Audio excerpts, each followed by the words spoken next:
Good morning and welcome back to the Illiterate Greek. I want to take a look today at Ephesians 6, where it talks about the armor of God, and more specifically, verse 16, above all, taking the shield of faith with which you will be able to quench the fiery darts of the wicked one. So those two words, fiery dart. Fiery is the Greek word puro, G4448, and it means to set on fire, to be incensed, indignant, be inflamed with. Dart, bellows, G956, is simply a missile, a javelin, or an arrow. But the thing to remember about these is the dart is meant to cause harm when it's thrown.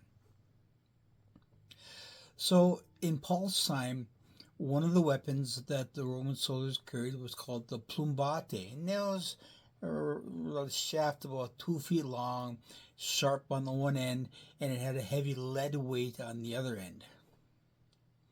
And these were used as a long-range weapon. They'd throw them at the advancing enemies, and the idea was, ideally to hit them in the head or the upper armor where they weren't all that well guarded. But if nothing else, they would stick in the enemy's shields, and then you got this thing hanging off their shield, and it would make it harder for them to fight effectively.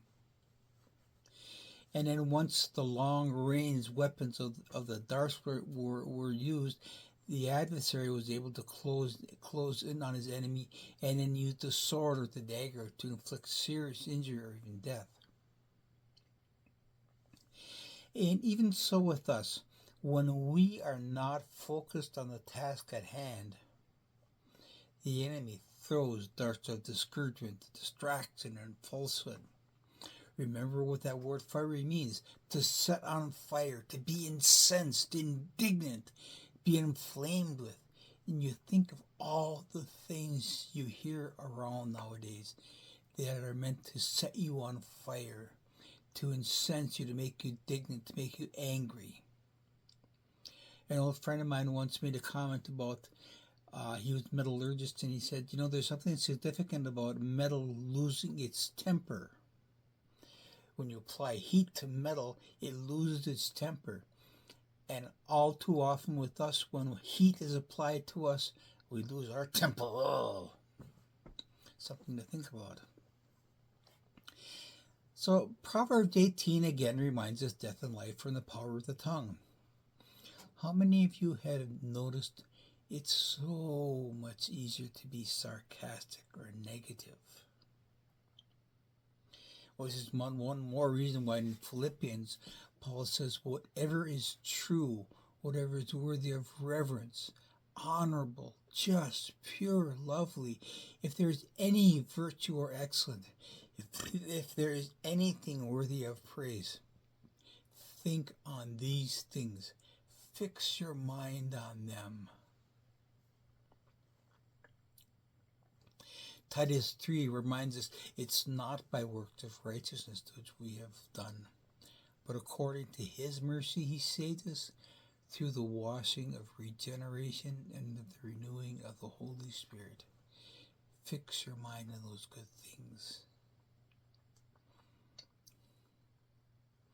And finally, in Hebrews 12, we're reminded that Jesus, the author and finisher of our faith, who for the joy that was set before him endured the cross.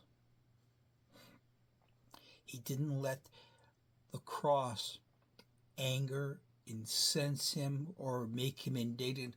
Don't they know who I am? No, he endured it. He set his eyes on the Father because he knew what he was going to accomplish. And finally, I'm reminded of a dear old song, Turn Your Eyes Upon Jesus.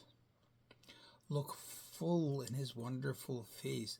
Put your concentration on him. And the things of the earth will grow strangely dim in the light of his glory and grace. Fix your eyes and your hearts on him, and let him fill your vision with all good things.